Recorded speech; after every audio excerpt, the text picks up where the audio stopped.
Hey KK Beauties, I'm back with another video, and as you guys could tell from the title of this video, I wanted to come and do a re-upload of a video that I did, mistakes that you can make while getting into the beauty vending machine business or the vending machine business period. I realized that the last video, it was just way too long. I was talking about way too much, and I know y'all have short attention spans, so I was like, let me come back and re-record the video and just keep it straight to the point.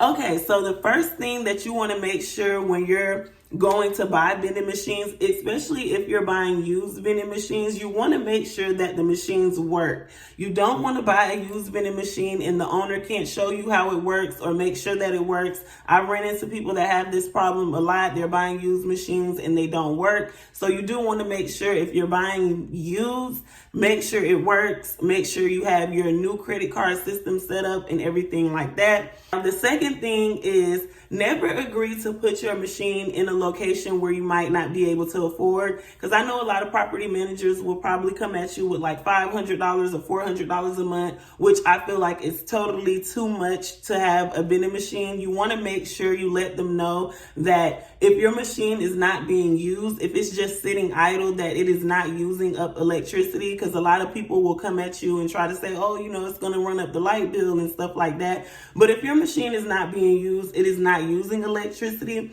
So you also want to try to negotiate some of these monthly fees that they'll charge you for rent to have your machine. Maybe if you can offer maybe a 3 or 6 month lease to see, how your business will do and if you'll be able to afford it. But you never want to put your machine in a location that you won't be able to afford if your business doesn't make the money.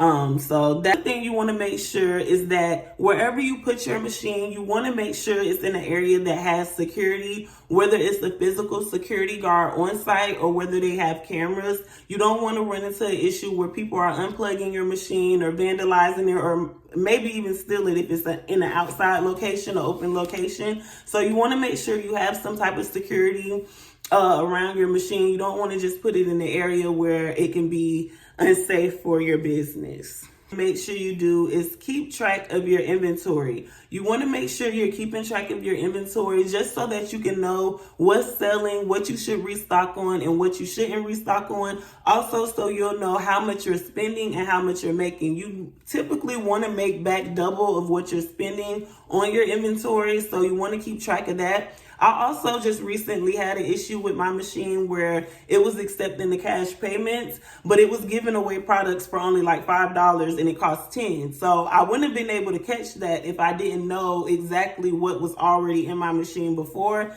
and how much cash I had. If I wasn't keeping track of my inventory, that's something I wouldn't have been able to keep track of. So guys, that is the main things that you want to make sure you remember, other than like measuring the hallways and doors to make sure it can fit inside. Make sure you're marketing your products to the right audience. Make sure it has a lot of foot traffic. And you do kind of want to look for places and know where you're going to put your machine before you buy it, because then you don't want to run into the problem where you have to put your machine in storage and you're still looking for a location. So you do want to kind of start looking for locations and kind of getting the idea of how much you're going to be paying and, the process that it's going to take. So once you do get your machine, you're just ready to go. So if there's any other questions that you guys might have, I do have multiple other videos posted. I also have my vendors list. If you're interested in purchasing a vending machine or products for your vending machine, I have my vendors available. You can comment under this video. You can email me. I'll leave it in the description. You can send me a DM. All my platforms are K's Corner Beauty. And I will make sure I get you guys over that list. So thank y'all for watching. Don't forget to like, comment, subscribe, share, all of that good stuff. And I'll catch y'all in the next video. Bye.